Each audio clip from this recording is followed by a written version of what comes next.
WWE Clash at the Castle Scotland is just around the corner, and it's already shaping up to be one of the top tier WWE shows of the entire year. And yes, I understand that there's only 5 matches currently on the card as it stands. However, it is important to note that every single match on this card is for championship gold, so expect the matches to be long and to be very dramatic. This is also an interesting premium live event because it could potentially be a very predictable show, while at the same time also being a very unpredictable show. And I say this because although every single one of the 5 matches has a safe pick and logical pick to win the match, some of these matches also have a logical ability to swerve us and give us the opposite result that we were expecting, all while still making sense. So in today's video, we're going to be going through every single match currently on the Clash at the Castle Scotland card, and we're going to be predicting it and giving you my overall thoughts. And as always, don't forget to subscribe to this channel, ring that bell for notifications. If you're a wrestling fan, I know that you're going to fall in love with this YouTube channel because we always upload daily wrestling content. And for Clash at the Castle, I do want to personally invite you to come and watch the show with us here on YouTube or over on Twitch during our watch along party. It's way more fun to watch wrestling with other wrestling fans, so if you don't have any people in your immediate life to watch wrestling with, then come over to the live stream. You're going to have a good time because you're going to be surrounded by so many other wrestling nerds just like us. I also want to remind you that we always do an episode of Hot Takes after every single WWE Premium Live event. So if you do want to send in your hot takes about Clash at the Castle Scotland,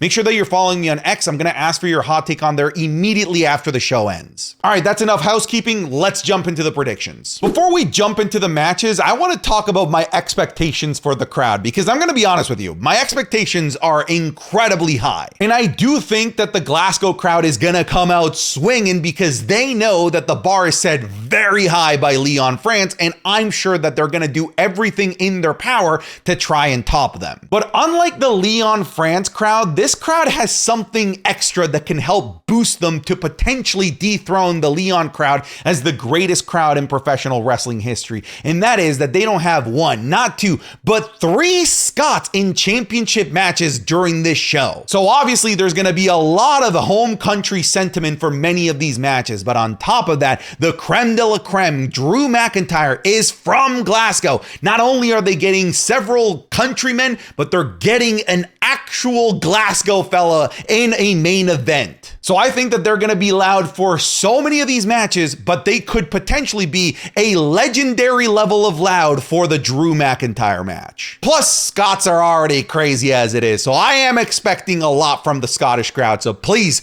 come to play, baby. All right, now let's jump into the matches. Let's start off with the Intercontinental Championship match between Sami Zayn going in as the Intercontinental Champion and defending against Chad Gable. I'm going to be honest with you guys. To me, this is the best thing going on in all of professional wrestling right now. I don't really care about Sami Zayn. I care about everything that they're doing with Chad Gable and the Alpha Academy. The dichotomy between everything that's going on is so fascinating, and I desperately want to see what Chad Gable is going to look like as a tyrannical champion as he leads and bullies these people that are genuinely in love with him. But I do think at some point or another, they're going to need to pull the trigger on Sami Zayn losing this championship to Chad Gable, because I do believe that the next logical step after this is for Otis to finally break the shackles and step up to Chad Gable, and I don't think that it's going to happen at this match. Something tells me that Chad Gable versus Otis might be one of the headlining matches of SummerSlam, because Triple H likes to let things simmer and let things slowly build, and the crowd is loving Otis, and it's getting louder every single week, and it's just not in Triple H's nature to pull the trigger quickly on something like that. I have a feeling that they're gonna let us sit and stew on us wanting Otis. But for us to get that big Otis pop at some point or another, I do think that step 1 has to happen here. And step 1 is Chad Gable winning the Intercontinental Championship. I think it makes sense. I think to help continue to further develop this great storyline that's going on, you have to put the title on Chad Gable. I know that Chad Gable is currently negotiating his WWE contract. Fingers crossed that it's it's going well because I do believe that Chad Gable should re-sign with the WWE. It would just suck so bad for the WWE if they're not able to re-sign Chad Gable just when Gable finally reaches that next step and becomes a potential main event player. Because we all knew that he had it in the ring, but it's been in the last couple months that he's demonstrated that he's more than just a great in-ring technician, that he is a top-tier character worker as well. Don't be surprised if in this match, somebody like Maxine or Otis or maybe even Tozawa actually helped Chad Gable pick up the victory against Sami Zayn. Don't be surprised if it's all three of them falling into this Stockholm syndrome as they love and praise this guy that's just torturing them week by week. I also think that this could be the match that steals the show from an in-ring perspective because we know already how good Sami Zayn versus Chad Gable is. We saw it in Montreal a few months ago and it was absolutely fantastic, but that was free and that was with commercial breaks. Now imagine a full-blown premium live event match with just these two. It could potentially steal the show. But I am saying that we're gonna get a title change here. I am going with Chad Gable. Now let's look at the WWE Women's Championship match between the champion Bayley defending against Piper Niven, who is from Scotland. I would say that this could end up being a reversed babyface and heel dynamic where Piper Niven is the babyface because people are going to be in love with Piper Niven. However, Europeans just love Bayley and they love to sing the Bayley song. Boo, Bayley, hoo, ha, I wanna know, will you be my girl? I guarantee you that stadium is going to be singing that from the bottom all the way to the roof. But out of all the matches that include somebody from Scotland, I do think that this is the least likely to go Scotland's way. I still think that there is just so much meat on the bone of Bayley's championship reign that it would just be too quick and too soon to stop that right now. On top of that, the Piper Niven push to the main event scene really just started. I really think that there's still way more time to develop the main event dynamic of Piper Niven and Chelsea Green. It can continue to be explored. I wouldn't be surprised if there's a rematch at Money in the Bank. Chelsea Green is also Canadian, so maybe we go from one country to another one where the heels are favorites. But I just think it's too soon, not just to stop the championship reign of Bayley, but I think it's too soon to pull the trigger on Piper Niven. However, I hope that you've been impressed with Piper Niven because not only has she looked like a real deal player in the main event scene physically, but she cut what I think was the greatest promo of her main roster run so far just last week. She is honestly developing in front of our very eyes into a main event caliber star. And her little minion, Chelsea Green, running around, doing all the affirmations, all the facial expressions, it's honestly such a perfect duo, but I just don't think that it's their time just yet. So I do think that the Scots are going to be losing here. I am taking Bayley to retain her WWE Women's Championship. Let's go to a funky one. We've got Bianca Belair and Jade Cargill taking on Alba Fyre and Isla Dawn from Scotland, and Shayna Baszler and Zoe Stark in a women's triple threat match for the WWE Women's Tag Titles. Here's the thing, I talked about this earlier in the introduction to this video that there are logical winners to every single one of these matches. The logical winner, the one that makes the most sense, the safe winner, is that it's going to be Jade Cargill and Bianca Belair to retain. However, the structure of this match also makes it very logical that you could have another team win without having Jade Cargill and Bianca Belair be pinned. So you could actually go in a couple directions here. Here's the thing. I think that Scotland cannot go 0-3 in this night. I think that one of the Scots needs to win something. And I guess this is a bit of a spoiler.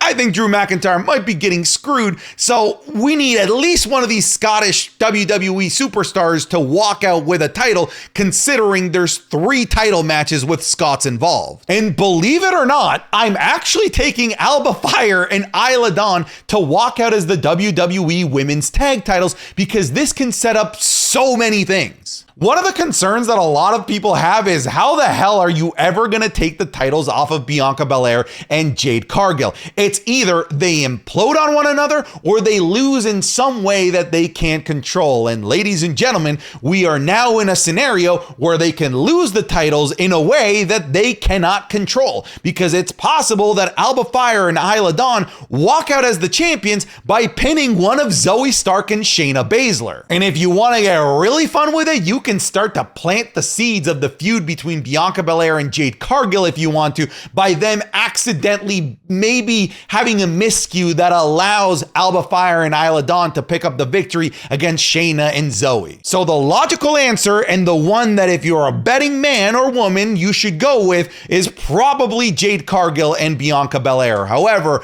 I'm gonna get a little bit funky here and a little bit crazy, and I do think that we're gonna have new tag champions. I think it's the perfect place to do it. I'm going Alba Fire and Isla Dawn, if you can believe it. If I'm right, dude, I know I'm not gonna be able to fend off the Santi has the script allegations, because this is probably the most out of left field choice that I'm making.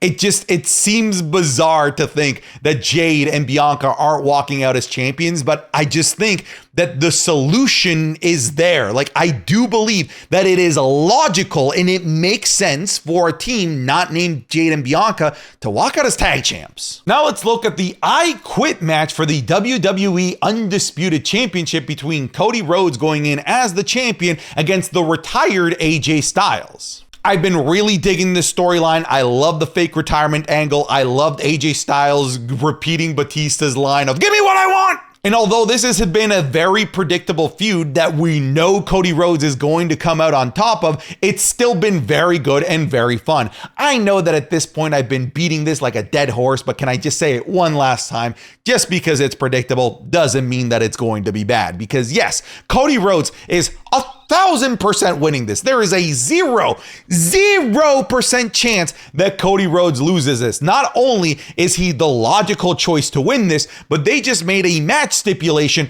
where it's impossible for a babyface like Cody Rhodes to lose. Cody Rhodes will never utter the words "I quit" under the current character that he has as being the top babyface of the WWE. If you know anything about top faces in the WWE, is that they never quit. John Cena doesn't quit. Roman Reigns, when he was the big dog, never quit. Hulk Hogan never quit. Like, it's just not a thing that top babyfaces ever do, and it's just not gonna happen. The stipulation may as well have been a spoiler tag to an already spoiled match, because we already knew that Cody Rhodes was gonna win, but this just really just signs, seals it, and delivers it for Cody Rhodes, because Cody Rhodes is not losing an I Quit match as the top champion in the WWE. You can take out a 3rd, 4th, 17th mortgage on this. Cody Rhodes is winning. Is it predictable? Yes. Could this be another perfect 10-star banger?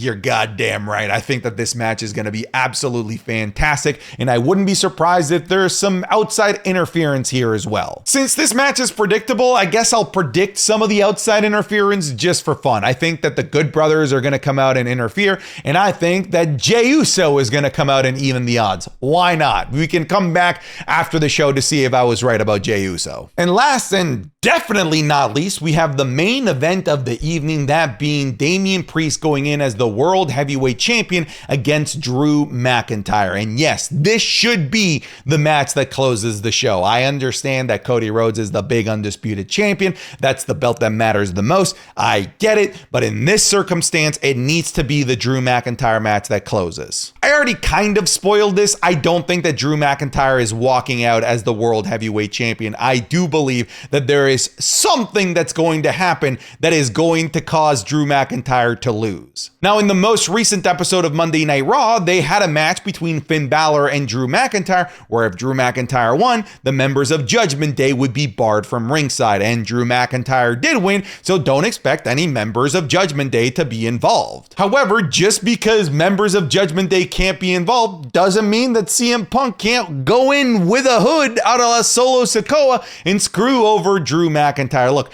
to me, the most obvious thing that WWE needs to build to, so long as everyone is healthy and ready to go, is a SummerSlam match between CM Punk and Drew McIntyre. And that match not only doesn't need it, it shouldn't have the World Heavyweight Championship in it. That needs to be a grudge match where it's just for the sake of these guys wanting to kill each other because they hate each other. So I am picking Damian Priest to win a very good match. I'm expecting the crowd to be hot for this match for the entire time, and I do think the second that Drew McIntyre is about to pick up the victory, CM Punk is going to go out there and probably cost him the match. And if I'm betting props, I bet he comes out in a hoodie. just like Solo Sikoa did, thus repeating history of Drew McIntyre getting screwed over in front of people that want to see him desperately win. Honestly, Drew McIntyre losing in front of his home country, in his home city, in front of all of his friends and families because of CM Punk